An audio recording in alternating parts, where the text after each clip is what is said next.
Hello and welcome to episode 1 of what I hope to be a sort of semi-regular part of Dread Tidings, the YouTube channel here. Joining TVTF and JoeTube, it is Turtle Talk. Hello and welcome. Mainly because Playmates have decided to bring out their really rather well done TMNT classics. I thought it might be a good time to show them off because I haven't yet, and I'm really surprised. I've sort of put them on my Facebook page and put them on Twitter and whatnot, but still photographs. But I haven't really said, look, here they are, buy them, they're awesome. That's if you can buy them. They look like they're exceedingly rare these days, but if you can get them, you should. And this is why. We are starting off with my personal favourite turtle, and it is Donatello. I've said it on the show many a time. I love Donatello. For reasons that I'll go into shortly, and this is definitely probably the best Donatello figure I've ever owned, and I've owned a few over the years. But first off, we'll talk about Donatello himself. A little bit of background on Teenage Mutant Ninja Turtles in the UK. When it first came out around 1990 over here, yes, we were about 3 years later than America. For whatever reason. It was picked up by the BBC, and the BBC called it Teenage Mutant Hero Turtles for one main reason. They were frightened of complaints. They never actually got any complaints, I don't believe, apart from the usual, the usual saber-rattling rabble-rousers. They were frightened of kids indulging in what they call imitatable action. Now, there was a word in particular they had a problem with, and that was the word ninja. I never understood this, ever understood this. On the BBC at that time, you had plenty of shows which had imitatable action, even on the kids' shows. You had problems like Thundercats, for example. Thundercats, obviously, swords and sorcery and science and whatnot. So, okay, laser pistols, not really going to be able to get your hands on one of them. But a sword, you can use sticks as swords and whatnot. So, that one didn't fly. Also, there were plenty of things in the 80s and the early 90s which had a much worse sort of workaday imitatable action. Things like the wrestling, that was shown on not the BBC, the ITV, but even things like He-Man or G.I. Joe or Action Force as it was over here, Transformers, all those kinds of show. Dukes of Hazzard, Knight Rider, where people got punched in the face a lot. So the imitatable action thing, based on a word which evokes images of 12th century farmers taking up arms against the samurai, doesn't really fly with me, and didn't with a lot of people. So when the film came out, understandably, it kept the ninja moniker, because obviously the BBFC isn't the BBC, and didn't really have a problem with the word ninja being in there. Bits were cut out with the nunchucks. Arguably, I think it's easy to make a pair of nunchucks, but there you go. What do I know? I'm not a censor. But the BBC decided to self-censor. I think it was purely and simply so they didn't get complaints. I never really liked things like that being on the Beeb anyway. If you're going to sell toys, best place to do it is the ITV, really. The BBC, there's just so many rules and restrictions. And eventually, we only got up to season 3 anyway. So they didn't pay out for it for long, because the Turtles craze in the UK sort of fizzled out around 1991. Which was a shame, because I always liked it. Now, obviously, the comic book never had any restrictions, but frankly, people of my age didn't really know about the comic book. Our first sort of meeting with the Turtles was the 1987 TV show, which is wonderful. I mean, I have the whole set now. I've got the Party Wagon box set that I got for Christmas there, and it's wonderful. It's a thing of beauty. It really is. But obviously, I can understand a lot of people who grew up with the comic saying, it's not the same thing. It's too kiddified. It's this, it's that. That's fine. If you don't like it, then that's fine. I have yet to meet anybody who really sort of does not like Turtles in that cartoon, because it is pretty cool. It's pretty, not tame, but it's definitely family viewing. It's moderate fantasy violence, and a lot of wisecracks and things like that. It's good stuff. It's good stuff, and I love it to bits. I really, really do. But after the films, like I say, it sort of fizzled out over here. And when the TMNT cartoon by 4Kids came out in the late 90s and early 2000s, the ninja stayed for the whole run of that cartoon, and nobody said anything about it disparaging. So I get the feeling it was always BBC overreaction, which led to the hero part. And you will still find people saying Hero Turtles over here, even though I sort of weaned myself off it and think of it as Ninja Turtles only. Yeah, the figures were good. I enjoyed the figures, done by Playmates back then as well. And I had quite a lot of them. I had the 4 main turtles. I never really liked the brown weapons that you got with them on the sprue. I like the fact that you got the sprues, but I don't like the fact that they were basically uncoloured and not very sort of realistic to look at. But I'm guessing that was kind of the point. If they were realistic, people might have had a problem with them. But myself, my friend Andy, he had quite a few of them as well. And then Bucky O'Hare came out straight after Turtles craze sort of died out, and that lasted all of 6 months. But it was along the same lines. It was a fad that lasted quickly, but Turtles sort of got there first. I remember people clamouring for Turtles and there being nothing on the shelves.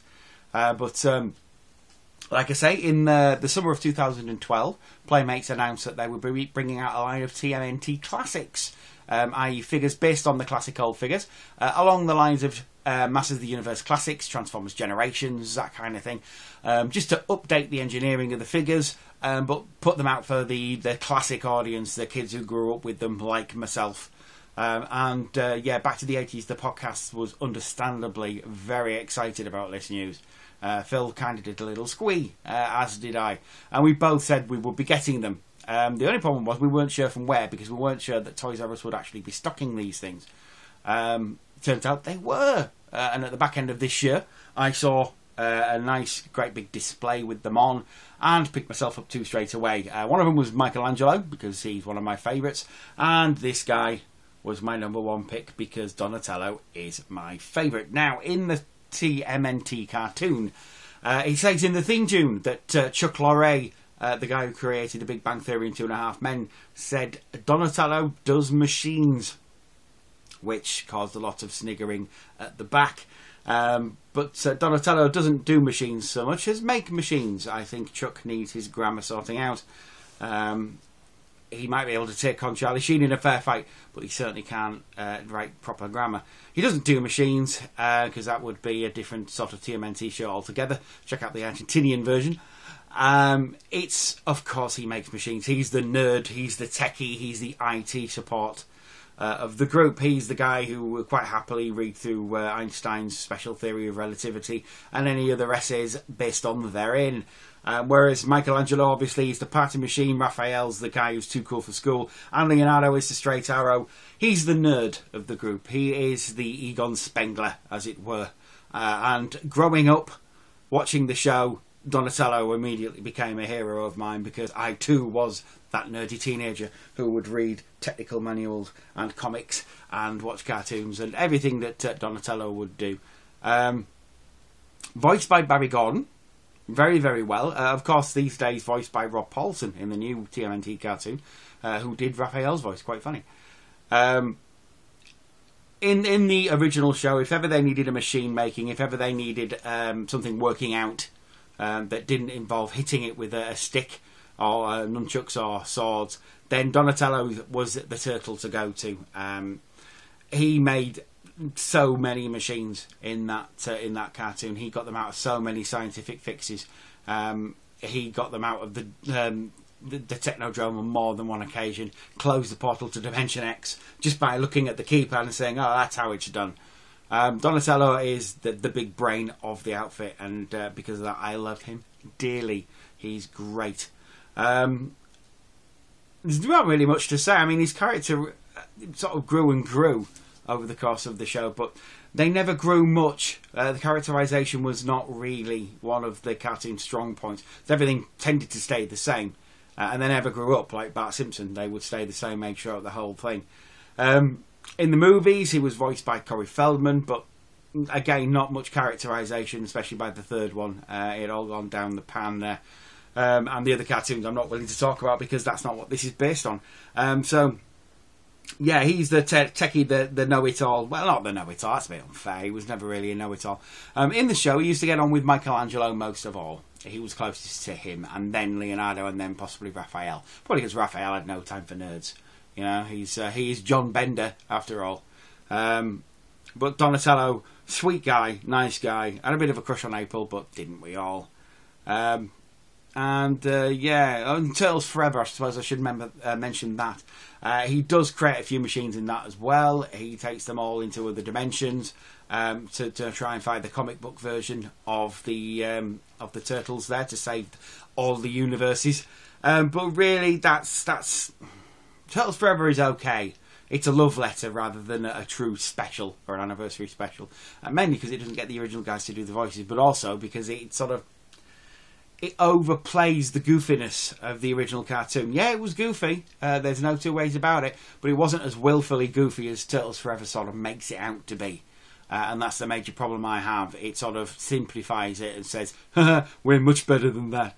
But I would say that even in today's confines, I would say that the TMNT cartoon, pretty goofy as well. They tried to be dark, and I don't think it worked that well. It sort of comes off sort of Superman the Animated Series dark rather than Batman the Animated Series. So Turtles Forever good, but unfair. But moving on. We'll move on to the figure in a second. I first want to show you the packaging, if you can, because it is quite nice. I don't know if they're getting much glare off that. But it really is nice. It's got the original logo up there. It's got the classic collection. It's got all the classic Turtles on there. Really, really nice packaging. I love the fact it sort of apes the old packaging with the explosion on the back there and the sewers and everything. It's just really, really nice. And on the back, it's nice as well. You get a nice picture of all the guys, all the toys that you want to be getting, just like the 80s packaging would have. And it's got a bit of a blurb here. It says, inspired by the original TMNT animated series from 1988. Says the Teenage Mutant Ninja Turtles are back like never before in collector quality figures, featuring 34 points of articulation, signature weapons and classic sewer cover bases. These perfect old school cartoon recreations will leave you screaming cowabunga. About the Turtles, it says, catapulted from indie comic origins to superstardom by the original Murakami Wolf Svensson animated series, TMNT ran on air for nearly a decade and ranked #1 in ratings for an unprecedented 5 straight years. It featured over 190 episodes. The fun-loving, shell-kicking teens are still recognised around the world and fondly remembered by fans with every bite of pizza. Really cool packaging. Love that stuff. Really well done, Playmates, on that one. So, to the figure. Well, first off, we'll take off his base, which is very cool.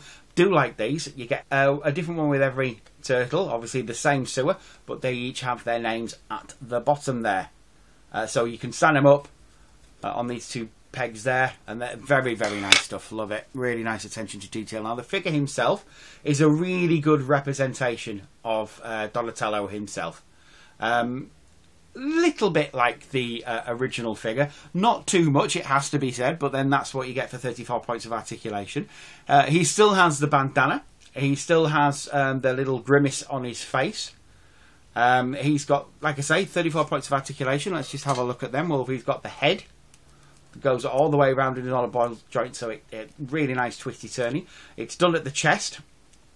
Now this is a weird one because he's got a strap here that goes for all the way around there, but the back belt isn't fixed on, so you get a good range of motion. You can do some chest crunches, you can do all the way around the back there. Now obviously the shell does limit some articulation, that's to be expected, it's a shell, but it doesn't really get in the way of too many poses too much. It's a good, nice little piece of articulation there. Now, the shoulder does go round, and it goes round a full 360, and it goes up and down. You also get a bicep swivel. You get a full double-jointed elbow there. You get the wrist swivel. The fingers and thumb are articulated. They go round, and they go up and down. Don't want to do it too much. I don't want to stress it. But yeah, the fingers open and close really nicely and swivel around. Really, really nice. The legs themselves, now the legs are fixed in that position, so you can't really do Perceptor kicks and proper ninja kicks as such, which is another bad thing about the figures there. The leg articulation isn't the greatest, but it does go up and down, though not much, but it does swivel and it does go around and round, and it's got a thigh swivel as well. It's got double jointed knees. It's got full ankle swivel and up and down. No tilt though as such. A little bit of a tilt, but not too much. And the toes go up and down, so you can do lots of things with the toes. And so the only thing it's sort of limited is the kicking. It doesn't really kick that well. But that's okay, because you have him in action poses, I suppose, more than anything. And he does come with his bow staff, speaking of action poses. And it is brown, and it is white in the middle where he would have the bandages. So that's really nice. So you can get him in a kick-ass pose.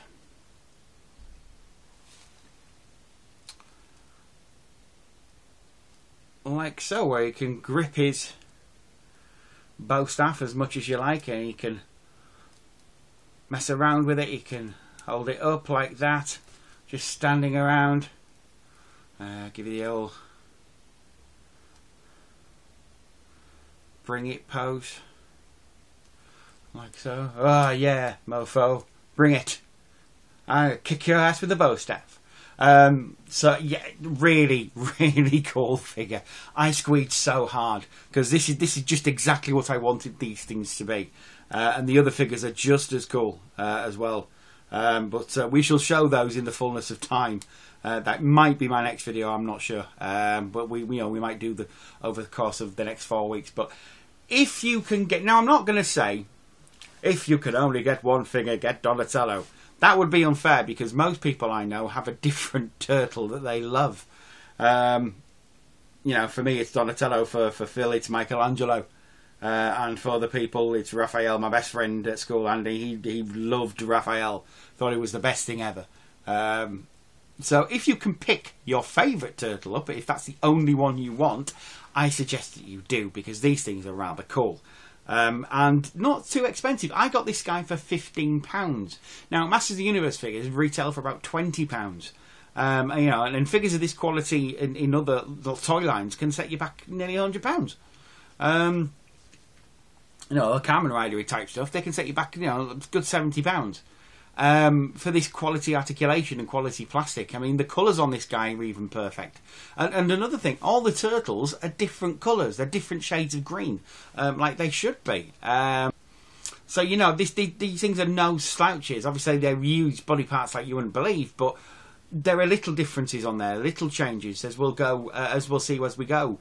But if you can pick your favourite turtle up out of this, I suggest that you do. Obviously, I would suggest you pick all 4 up because they're awesome. And while you're at it, pick up the Party Wagon box set because, again, awesome. But if you only pick that one, then that's good. You should do that. I should also pick up either Bebop or Rocksteady, or possibly both, like I'm going to when they come out later on this year. And like I say, it looks like we're going to get a Shredder, looks like we're going to get Splinter, looks like we're going to get an April O'Neil there as well. So you can have the whole gang. I mean, I am hoping they bring out even more. Because Turtles and Playmates seem to be the dream team at the moment. They're bringing out the best toys of the year so far. It has to be said. Even with the Transformers Generation stuff coming out, these guys, for me, are the toys of 2012 so far, as well as the current cartoons toys. But we shall talk more about Turtles another time. I'm sure we might do that next week, actually, if I have a look at Michelangelo. Yeah, definitely pick one of these up, because I can't praise them enough. They're great toys. But I'm sort of going round in circles now, just blowing smoke out their ass. So I will leave it there. But you guys, really, seriously, thanks for listening to Back to the 80s. Thanks for watching this. We will be updating every week. I will try and do a video every week, and obviously Back to the 80s comes out every week anyway. So please listen to that. We really love having you guys listen to us. Join me next week for possibly Michelangelo, I would imagine. So another Turtle Talk next week. Until then, take care of yourselves and each other. Bye bye for now.